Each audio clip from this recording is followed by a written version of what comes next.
Beneath the restless waves, something impossible is hiding.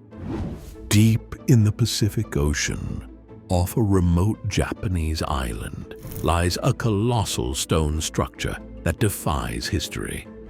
A massive wall of rock, complete with broad terraces and eerily straight angles, sits submerged 82 feet beneath the sea. It's often called Japan's Atlantis, and for good reason. The underwater monolith is so advanced and ancient that it threatens to rewrite history. How could such a structure exist over 12,000 years ago, before the dawn of civilization? The truth is, no one knows, and that mystery makes the Yonaguni ruins one of the ocean's most captivating enigmas. In 1986, diver Kihachiro Aratake was searching for hammerhead sharks near Yonaguni Island when he suddenly stumbled upon enormous geometric formations on the seafloor. Vast flat platforms and towering stone walls loomed in the blue depths, as if he'd found an ancient sunken temple. Stunned, Aratake kept the discovery quiet at first, but word soon got out, and scientists rushed to investigate. What they found would ignite a decades-long debate. The underwater stone terraces and straight-edged walls of the Yonaguni Monument, seen by divers. Descending to the site feels like entering an alien world. Out of the dim haze looms a pyramid-like edifice nearly 90 feet tall, carved from solid rock. Broad terraces stack like giant steps, and a sheer vertical face, the ancient wall, drops into darkness on one side. The layout looks uncannily like the ruins of a lost city, with flat plazas and unnaturally right angles. It raises the question, could nature alone have sculpted this underwater labyrinth? The more investigators explored, the more shocking the story became. Geological analysis suggests the Yonaguni structure is well over 10,000 years old. If humans built it, that means it stood on dry land before the last ice age ended, more than 12,000 years ago. That would make it far older than any known ancient monument. For comparison, Egypt's pyramids are 4,500 years old, Stonehenge are 5,000. Scientists have long believed that large stone structures first appeared only after 10,000 years ago, when agriculture allowed complex societies to develop. If some society was building huge pyramids long before then, history would need a complete rewrite, pointing to a lost world akin to the fabled Atlantis. Naturally, these mind-bending implications fueled wild theories and fierce skepticism. Some claim Yonaguni is the relic of a prehistoric civilization lost to the sea. Even the legend of Mu gets invoked. But many scientists find that idea far-fetched. A debate has raged for years. Is the Yonaguni Monument a man-made relic or simply a quirk of nature? On one side, experts like marine geologist Masaki Kimura staunchly argue it is artificial. Kimura, who has dived and mapped Yonaguni for decades, points to what he believes are carved steps, right-angled passages, and even stone faces at the site. After years of study, he says it's very difficult to explain away their origin as being purely natural, because of the vast amount of evidence of man's influence. He argues that nature alone couldn't produce so many crisp edges and complex formations in one place. If Kimura is correct, Yonaguni might be one of the oldest human-made structures on Earth, perhaps on par with 12,000-year-old sites like Göbekli Tepe. Others strongly disagree. Many geologists and archaeologists believe the monument is a natural rock formation, its striking shape produced by ordinary geology. Robert Schoch, a geologist who dived at Yonaguni, notes that the local sandstone naturally fractures into rectangular blocks and slabs over time. Powerful currents and earthquakes can further sculpt the rocks, creating features that only look like man-made ruins. The stairs and walls, they argue, are simply broken rock layers, and even the odd faces are likely random scratches that our minds turn into patterns. Crucially, no artifacts or definitive signs of human work have been found there, so skeptics lean toward it being a breathtaking yet natural phenomenon.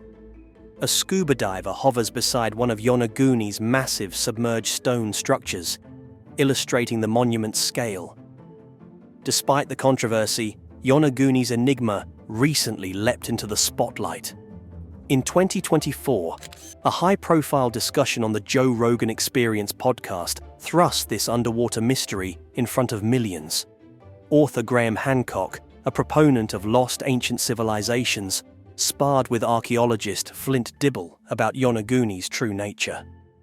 Dibble insisted nothing at Yonaguni convincingly resembles human architecture, while Hancock countered that its distinctly step-like terraces and megalithic shapes must be more than mere geology. Their heated exchange captivated a huge audience, proof that Yonaguni's story still has the power to astonish and provoke. Explorers continue to probe Yonaguni's depths in hopes of answers.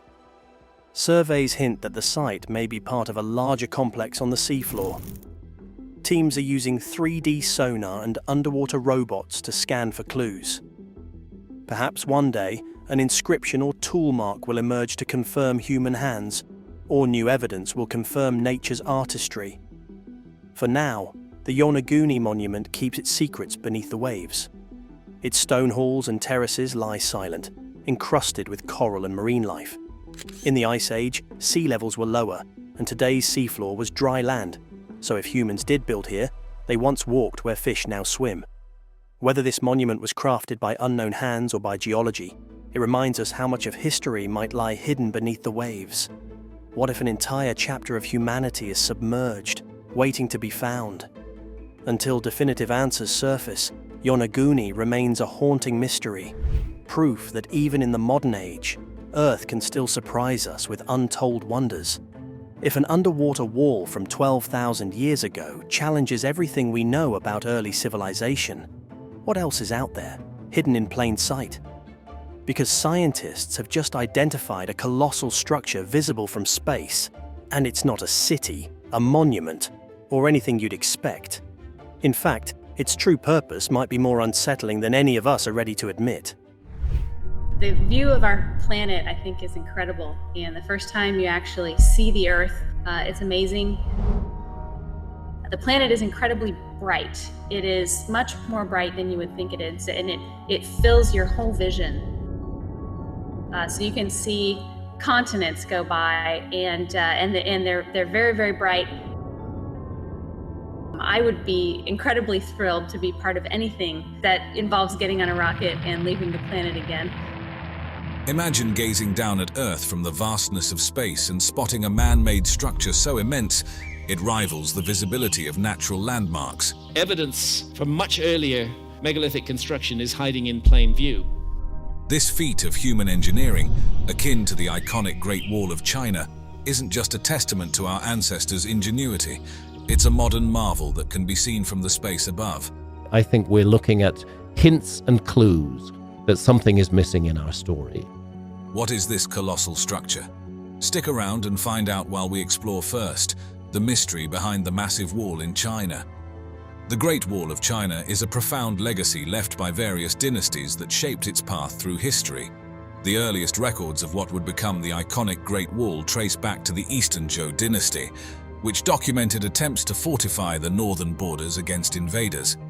With the rise of the Qin dynasty around 221 BC, significant strides were made in wall construction under the reign of Emperor Qin Shi Huang. He initiated the unification of various regional walls, which were initially built with tamped earth and local materials, creating a consolidated defense system against northern threats. This set the foundation for the extensive expansions that would follow. As the baton passed to the Han dynasty, they took the construction of the wall a step further into Mongolia. This was primarily to protect the Silk Road, which was vital for trade and strategic movements. During this era, materials like reeds and willow branches were incorporated into the layers of earth, showcasing an innovative utilization of available resources to strengthen the fortifications. I can't help thinking time capsule, that there was an intention to preserve this. The adaptability and durability of these materials played a crucial role in the longevity of the wall. However, it was during the Ming dynasty, post-Mongol invasions, that the Great Wall saw its most definitive reconstruction. The Ming era not only reinforced the wall using stones and bricks, but also introduced sophisticated architectural features such as battlements, watchtowers, garrison stations, and troop barracks. This period is responsible for much of what is today recognized as the Great Wall, symbolizing the pinnacle of defensive architecture developed over centuries. The Records of the Grand Historian by Sima Qian offers a rich historical account of these developments. His writings provide invaluable insights into the construction processes, the strategic imperatives, and notably, the harsh and often brutal conditions faced by the laborers involved.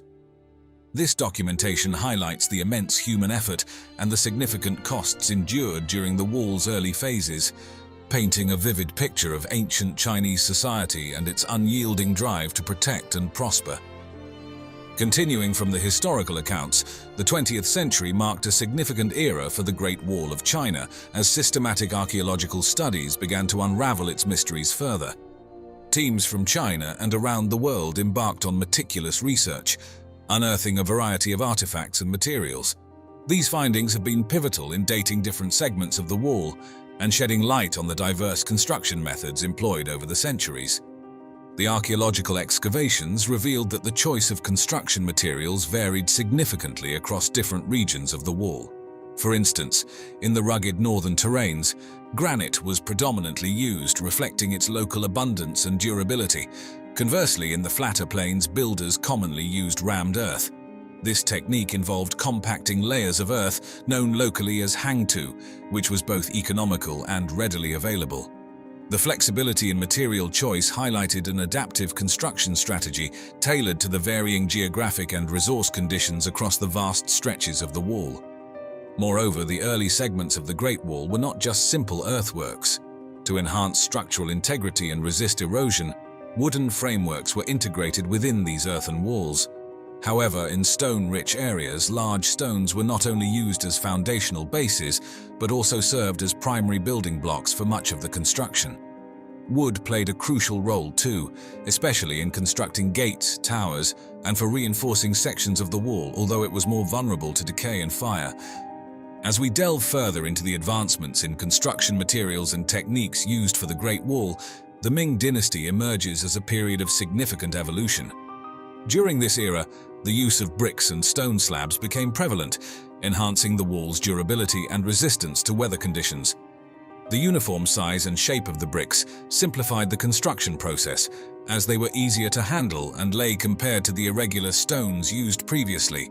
This uniformity not only sped up construction, but also contributed to the overall structural integrity of the wall. Recognizing the massive requirement for these materials, builders strategically established kilns close to the construction sites. This was a practical solution to the logistical challenge of transporting heavy materials across vast distances. It's estimated that these kilns churned out hundreds of millions, possibly even billions of bricks throughout the dynasty, each one contributing to the grandeur of the wall. There are unexplained issues in our past, which are presently not explained by the system that teaches us about the past. One of the most fascinating advancements was the introduction of sticky rice mortar. This innovative material came about during the Ming Dynasty, when builders began mixing a paste made from sticky rice with lime. The result was a mortar that not only held bricks together more effectively, but also offered enhanced water resistance and strength. This organic-inorganic composite was revolutionary, making the wall far more durable than many might have anticipated. Recent studies have underscored the effectiveness of this mortar, revealing its unique ability to withstand significant pressure and resist aging, which is why many sections of the wall still stand robustly today. Building the Great Wall of China was not just a monumental architectural achievement, but also a colossal human endeavor. The workforce required to construct such an extensive structure included millions of individuals over the centuries: soldiers, peasants, convicts, and even intellectuals who had fallen out of favor with those in power. These laborers were mobilized across various dynasties, each contributing to different sections and aspects of the wall's construction. The conditions these workers faced were incredibly harsh. Minimal supplies, brutal climates, and grueling physical labor were the norms. Many laborers did not survive the harsh winters, suffering from exhaustion and malnutrition. Historical records even suggest that some of the deceased were buried within the wall itself, which has led to the legend of the wall being referred to as the world's largest graveyard. Shifting our focus from the ancient architectural feats to a modern marvel of engineering, this structure known as the Bingham Canyon Mine, also known as the Kennecott Copper Mine, presents another extraordinary example of human ingenuity that can be seen from the heights of space. Located in the Oquirrh Mountains southwest of Salt Lake City, Utah, this mine has been a beacon of industrial achievement since its inception in 1906. The origins of the mine trace back to 1898 when it was first developed by Enos Andrew Wall, who formed the Boston Consolidated Mining Company. The landscape of the mine changed dramatically in 1910 when it was acquired by the Kennecott Copper Corporation, marking the beginning of large-scale operations that have continued to this day. This makes it not only one of the oldest, but also one of the most productive mines in the United States. Bingham Canyon is primarily an open-pit mine, a type of mining operation that involves digging out large open pits to access ore deposits below the surface. This method has seen several technological advancements at the mine, notably the first use of large-scale electric shovels in 1926 and the introduction of haul trucks in 1937, which revolutionized the way materials were moved within the mine. Over the years, the mine has produced more copper than any other mine in the world, totaling over 20 million tons. But copper isn't the only resource extracted here. Significant amounts of gold, silver, and molybdenum have also been produced, contributing to its status as a cornerstone of global mining. The impact of the mine extends beyond just production. The excavation has provided geologists with a detailed cross-section of the Earth's crust, offering invaluable insights into geological strata and ore deposit formations. This has been a boon for the field of economic geology, enhancing our understanding of the natural processes that shape our planet. Another intriguing aspect of the mine is its influence on aircraft navigation. The sheer size of the excavation has disturbed the local gravitational field to the extent that compass readings can become erratic for pilots flying overhead. This massive pit has literally reshaped the landscape and the magnetic field surrounding it. Speaking of size, the Bingham Canyon Mine is enormous. At its widest point, it spans about 2.5 miles and reaches depths of more than 3/4 of a mile. To put that into perspective, the pit is so large that two of the world's tallest buildings, the Burj Khalifa, could lay end to end at its base and still be dwarfed by the scale of the excavation.